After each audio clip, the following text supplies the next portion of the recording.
this morning at a summit of NATO allies, touting the weekend airstrikes he ordered against Iranian nuclear targets as the conflict's decisive moment. That hit ended the war.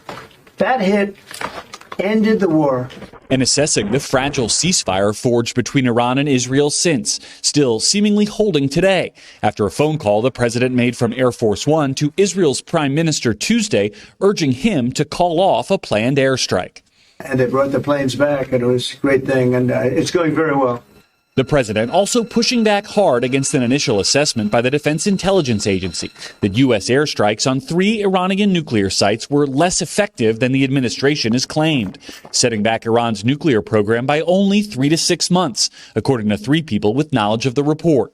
They really don't know. I think Israel's going to be telling us very soon.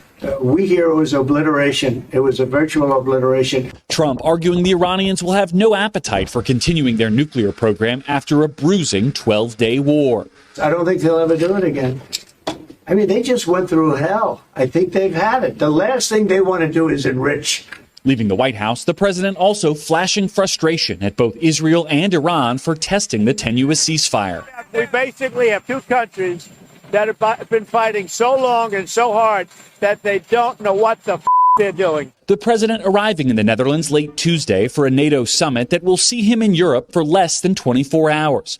Here in the Netherlands, the president's attention will be divided, with the summit set to focus on increasing allies' defense spending, a longtime Trump priority, and Russia's ongoing war in Ukraine.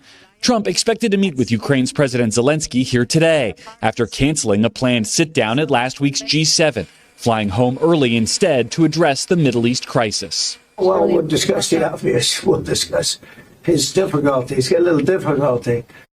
So, meanwhile, Garrett, back here in the U.S., as you know, there's been a lot of fear, concern, worry over those possible sleeper cells spread around the country. And we've started to see some arrests related to that. What more can you tell us?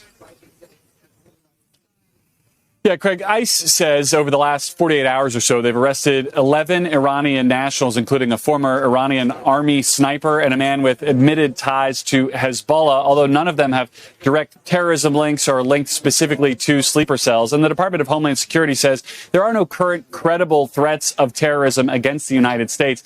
DHS wants these arrests to show that they are taking even the threat of terrorism in American communities very seriously in this moment. Craig? All right. Our senior White House correspondent, Garrett Haight, traveling with the president. Garrett, thank you.